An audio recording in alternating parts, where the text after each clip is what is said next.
and hello. My name is Geno Samuel, and welcome back to Discographies, yes, where I'm going through the studio albums of prog rock band Yes, in chronological order, inputting input, critiques and musings, and probably taking way too long to talk about them. Now, the last time we saw Yes, they just released their second studio album, which managed to chart in the UK, but didn't do great. They didn't chart in the US though, and I legit wonder if it's partly because of the album covers. In any case, they got to work on a new album with new guitarist Steve Howe, and were at risk of being dropped by Atlantic Records if they didn't deliver the goods, so the stakes were high. They brought in the engineer from their last album, Eddie Offord, to act as producer this time, and the third time seemed to have been the charm producer-wise, and the band finally found someone who could bring them justice. The production and recording sessions for this album were fairly uneventful and harmonious. However, organ and piano man Tony Kaye showed reluctance to utilize analog synthesizers in their music, which were just becoming a thing. And it wasn't because of ethical or Puritan reasons, like he didn't think that he shouldn't play synths because they weren't real instruments. I think he said that it was just because he didn't see the appeal of them, and he didn't like the sound of them, which is completely understandable. I mean, the earliest synthesizers had a fairly limited range of colors to the instruments. He definitely embraced synthesizers in later years, when they developed a wider palette of voices and just functioned better overall.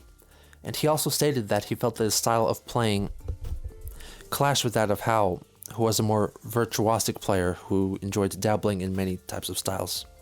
Anyway, their third album, the Yes album, not to be confused with the Yes album, was released in February 1971. The album cover finally satisfied both the UK and US distributors.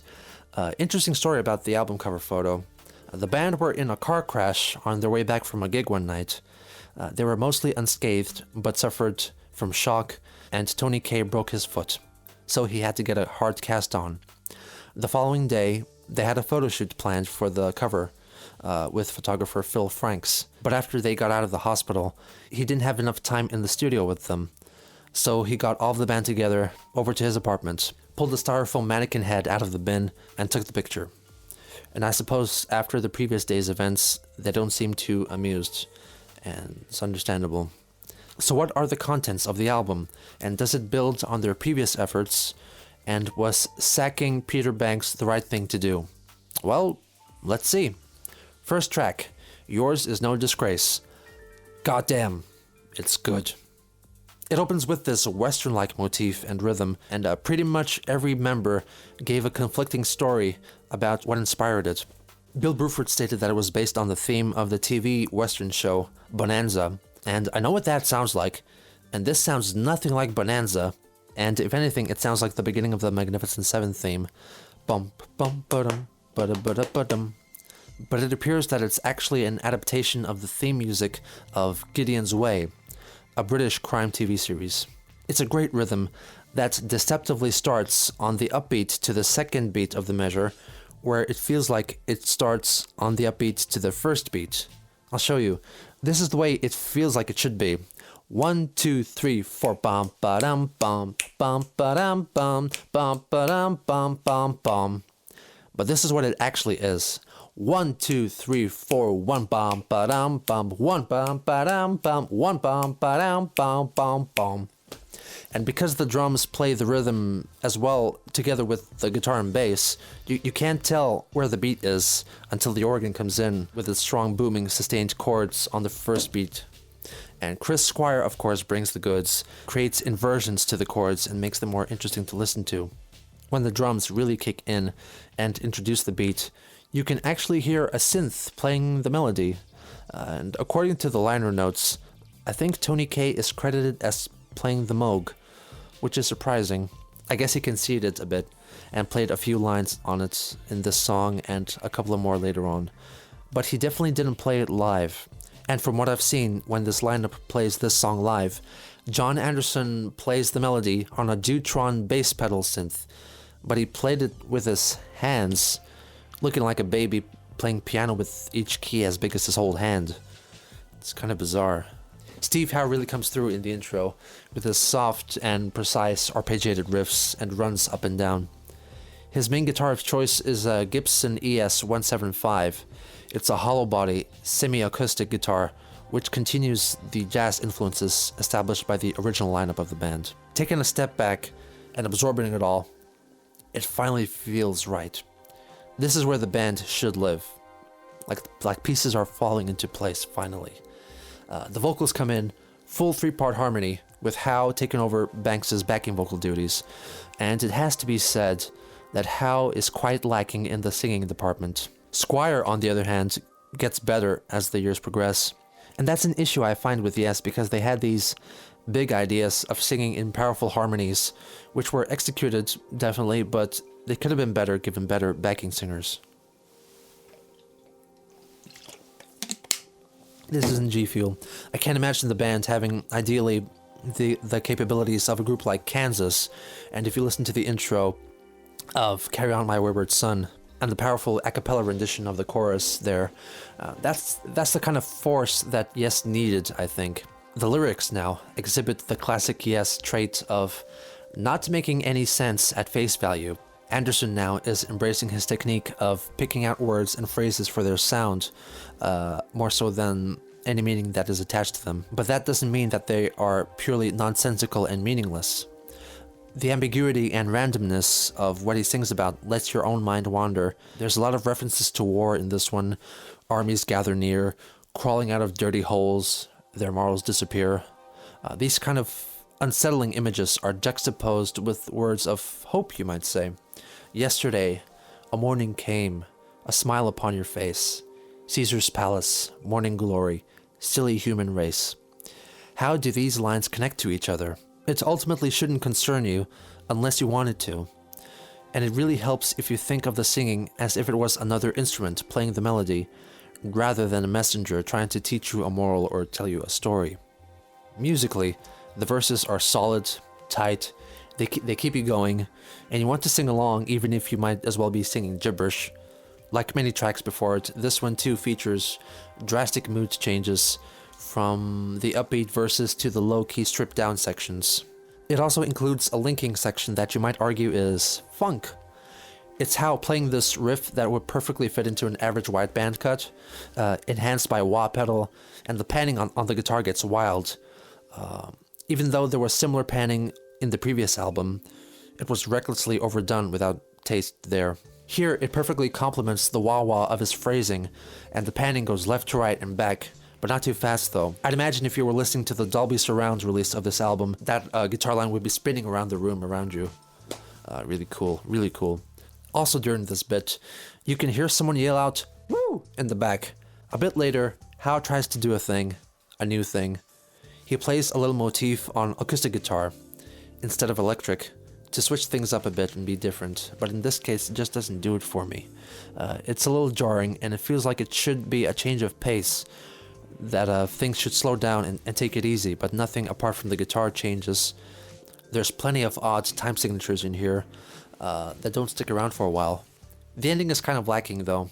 After revisiting the themes one more time, the ending is like a sweep up on synths until it fades out. They did this a lot better in their live shows. Apart from a few small questionable choices, this is an excellent track. Gone are the days of a verse-chorus song. They tried something completely different and against the grain, and it's one of the highlights of their entire career. Amazing.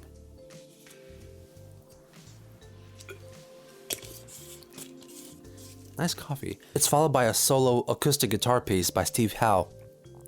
The recording on the album was in fact taken from a live show at the Lyceum Theatre in London.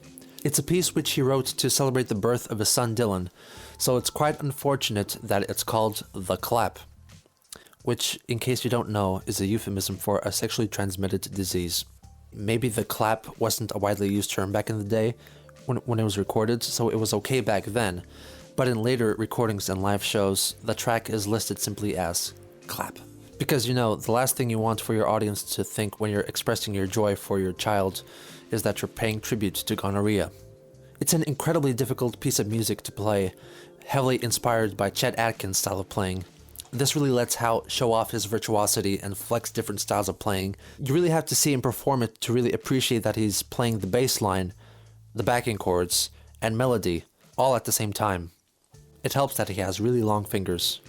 He also recorded it in the studio, but the studio take is not as good as the live version, I think. It's a pretty solid track. It's about 3 minutes long, and it's a nice little respite from the extended length of the previous track. And a palate cleanser, if you will, because next up on the menu is Starship Trooper, another 9-minute long epic in 3 sections. Part 1, Life Seeker, sets the scene for space travel with a steady guitar line heavy on the flanger. You notice the bass a lot too, because it plays these runs up to a sustained note at the beginning of each phrase. It also has a stutter effect on it, adding to the spacey vibe, I guess. The vocals here are pretty clear. There's a very short delay on Anderson though, which I don't think is all that needed. Tony Kaye keeps the chords in check on his Hammond organ and doesn't overtly make his presence known. The Life Seeker section remains pretty laid back and could make an okay standalone song, which is why it was released as a single actually. My biggest criticism with Starship Trooper is Bill Bruford's style of playing. I think the music needs a simple, steady beat, but Bruford can't help but clutter the track with his freeform jazz flourishes and improv, when it has no place within the audio landscape of this song in particular. He definitely was less creative in Yours Is No Disgrace, so for some reason they thought it was appropriate for Starship Trooper to have all this crap in it. The song takes a hard cut into Part 2, Disillusion, a folksy acoustic guitar-led venture with John and Chris singing in harmony. I much prefer the live renditions of this from their later years because the album cut is way too fast and the transition back into the Life Seeker section is too abrupt. However, the return to the Life Seeker theme is quite angelic and much appreciated. Multiple layers of John Anderson sing sustained ahs, and it's perfect for the astral themes of the song, and it sounds like a heavenly journey into the stars. After exploring that section for a while, they get into the final movement, if you will, of the song, Worm, based on an unreleased track Howe worked on with a previous band of his. It's just 3 chords strummed on his very flangery guitar, G, E flats, and C, all in the second inversion. A great touch, I think, because the chords themselves are just straight major chords, so it's a good idea to make them more interesting to listen to. The rest of the band slowly join in, fading in and growing more and more pronounced, getting stronger, until the metaphorical hill climb, that is the music, reaches the peak, and there's Steve Howe playing a guitar solo, metaphorically having a guitar solo battle with himself, with the help of panning. One phrase of the solo is on the left, the next is on the right, and so on it goes until the fade out. Cool track, but I find the drumming style off-putting, and I think later live renditions were superior to the record. Now, when it comes to Steve Howe's solos, when he's free to do whatever he wants and isn't constricted to a melody, I do have some issues with his delivery. In the Starship Trooper solo, though, it's not too bad, though it gets worse. I'll get to that later. The next track is I've Seen All Good People, one of the band's best-known songs. It too is split into distinct sections, but it opens with 3-part harmony of Anderson, Squire, and Howe, singing a phrase that doesn't make sense grammatically, and it's up to interpretation what it actually is supposed to mean. I've seen all good people turn their heads each day, so satisfied, I'm on my way. I said before you shouldn't dwell on the lyrics, so we won't. Regardless of its meaning, it's a killer, infectious phrase, giving you a hint of things to come. It leads right into folksy, near fully acoustic part 1, Your Move. Now, what happens a lot of times in this album and in future releases is that, of course, there are different sections in a song, and often they feature different instrumentation or mixes, which the band record in sections. Many artists do this, and the fact that you don't record the song all in one go is perfectly acceptable and commonplace. But with Yes, the transition between one section to the next is often very noticeable, in the sense that there doesn't sound like there is any transition at all. It's just a hard splice. You hear it a few times in Yours Is No Disgrace, but it's not that obvious as it is here. The switch over between the opening vocals to Howe's Portuguese guitar pulls me out of suspension a bit because the reverb from the vocals just suddenly disappears as the guitar is introduced. Now, I don't know how difficult or feasible it would have been to blend those sections better back then because, of course, I've never recorded music on tape in the early 1970s. So maybe someone can say for more certain whether letting the tail end of the reverb continue into the Portuguese guitar section was feasible back then. I know I'm just nitpicking, but it's just a little criticism that I have of the production. Maybe it was a conscious artistic choice. If so, I disagree with it. I'll move on. So I've been talking about this Portuguese guitar section, which is really lovely. Howe has a delicate touch for this one. He got the instrument from his sister without really knowing anything about it, and he's been calling it a Portuguese guitar ever since, and for most of his career, though in the credits for this album, it's listed as a Vachalia, or Vachalia, and no matter how I look this up, if I research Vachalia, all I get is results for Steve Howe, which makes me think that he just made up the word Vachalia. But it seems like both terms are wrong, because it's actually not a Portuguese guitar at all, but a Spanish laúd, or lute, which does look very similar, but the shape is not as round as the Portuguese variant, and the Spanish one has F-holes too. The lyrics for this section are rife with metaphors. Anderson compares a game of chess to interpersonal relationships. Bruford and Squire keep the beat with a simple hit on the kick drum and muffled bass for most of the piece. It also features a guest appearance from Colin Goldring from the band Nildrolog on the recorder, which I was sure before was a mellotron because it's recorded in layers to make harmonies. It kind of sounds like it's being played on a pipe organ as well. The song remains fairly simple throughout, led by Howe's Vachalia, Anderson's gentle vocals, and the almost hypnotic heartbeats from the rhythm section. However, it slowly stacks up more and more layers of vocals and backing lines, singing a reprieve simultaneously with the lead vocals, until it reaches a church-like sound bed on organ, with the band singing do-do-do-do-do-do-do.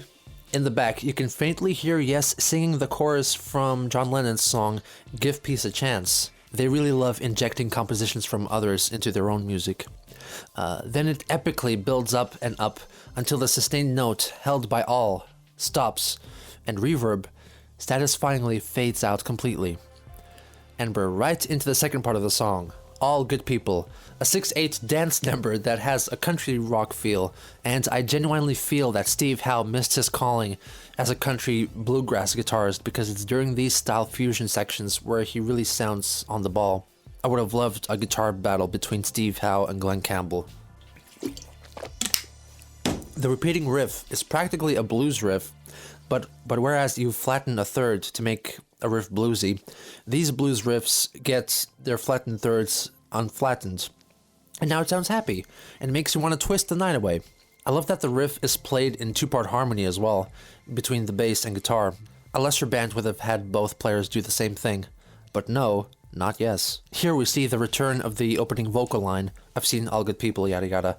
It's repeated a bunch of times, with guitar solo sections filling in the gap between them. The ending is the chorus line repeating that All Good People phrase over and over again, with each repeat descending a step until it fades out of existence. A pretty uncreative and boring ending to an otherwise great song. Their arrangement of it for the live shows is better, I think, especially with the ending. It is followed by A Venture, which opens with a fade-in of a distant piano. The song soon settles into itself, and it's a rather unexpected bopping, bouncy feel.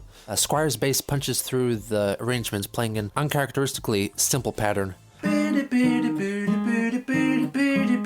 I can't place what kind of music this would be featured in usually. I need some help with this one. This could have been an interesting song with a band going in a direction not yet ventured before.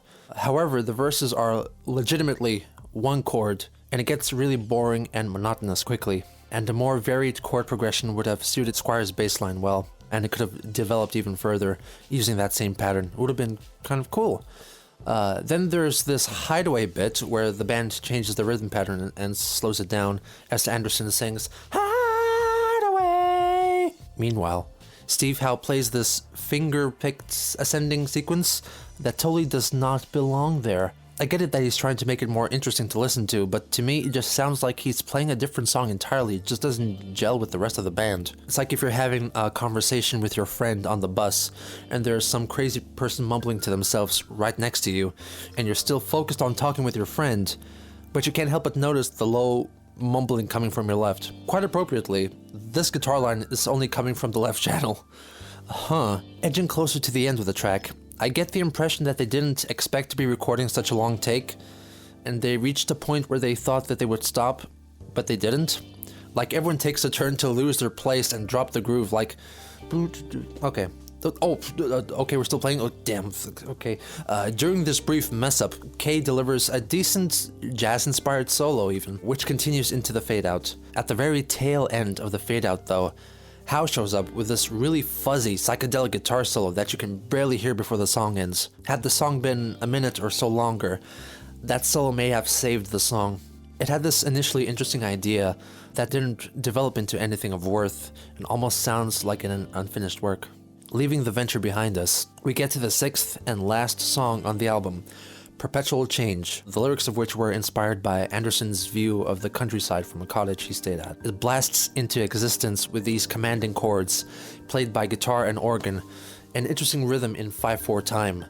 The bass and drums then join in, playing a counter rhythm in unison. They've tried this kind of thing before in Astral Traveler from their previous album, wherein the bass and drums would become one spirit and play together.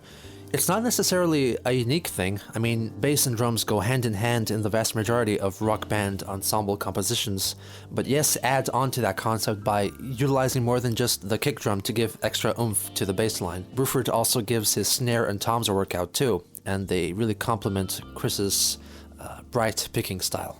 As the singing comes in, the song goes from quiet and subdued lullaby feel to country rock loud, and switches between 3/4 time, 7/4 time, introducing a new motif, and then makes a few trips back to the opening 5/4 sequence too. So it kind of has a similar structure to Yours Is No Disgrace, perhaps showing that Yes have conceived a new convention, a new format to a song, beyond verse, chorus.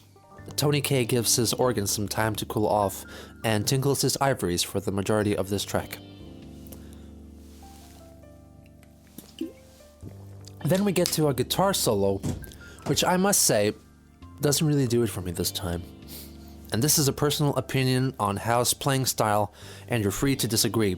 But acknowledging that Steve Howe is a tremendously talented musician, it confounds me that he is also not a really good guitar player either.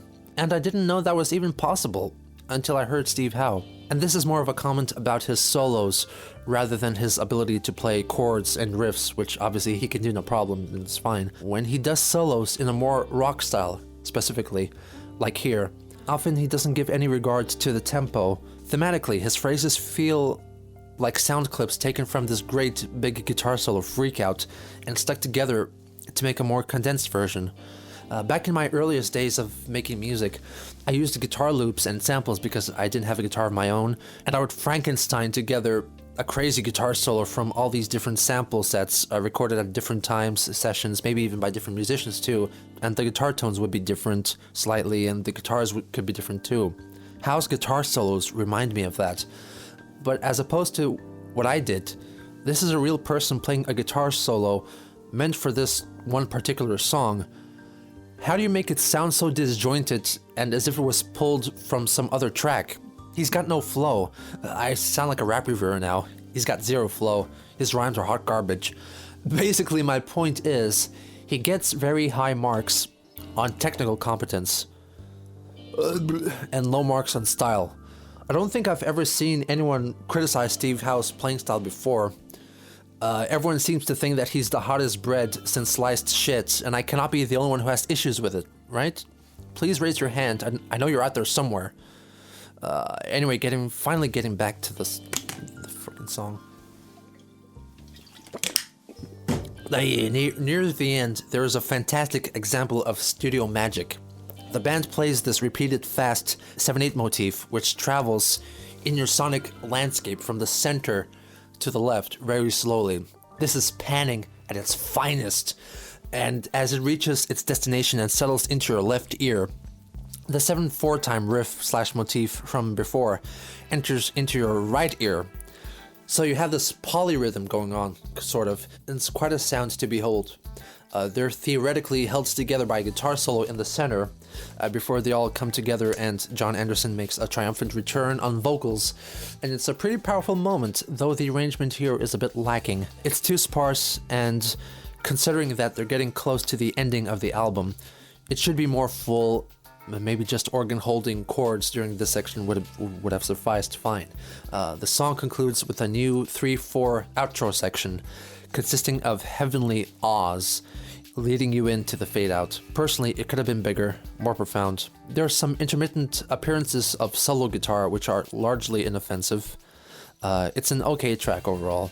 It's got some clever, creative moments, but not a big fan of the overall flow and feel of the 7/4 sections especially.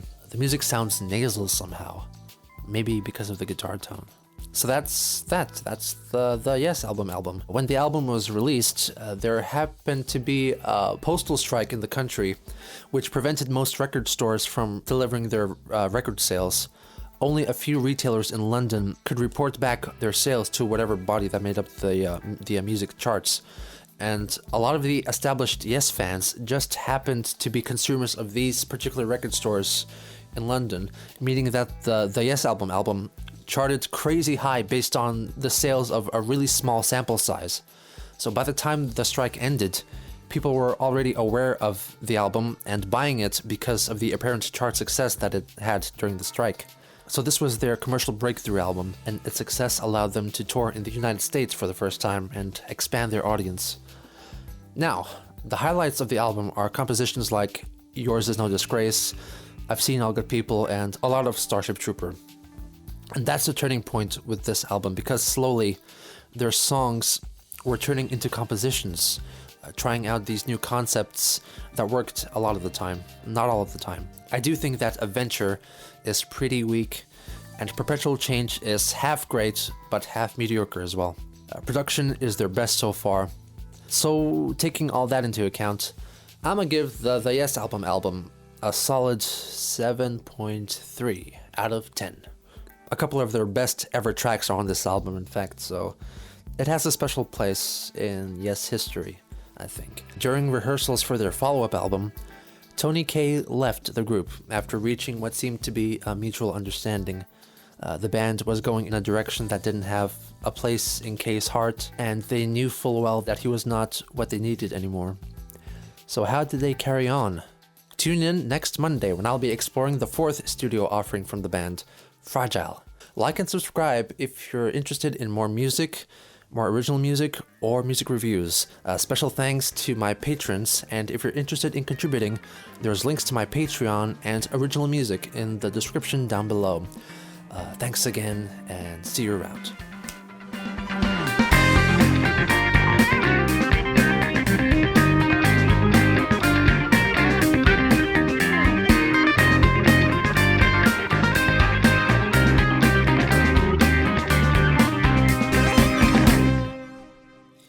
He's got no flow.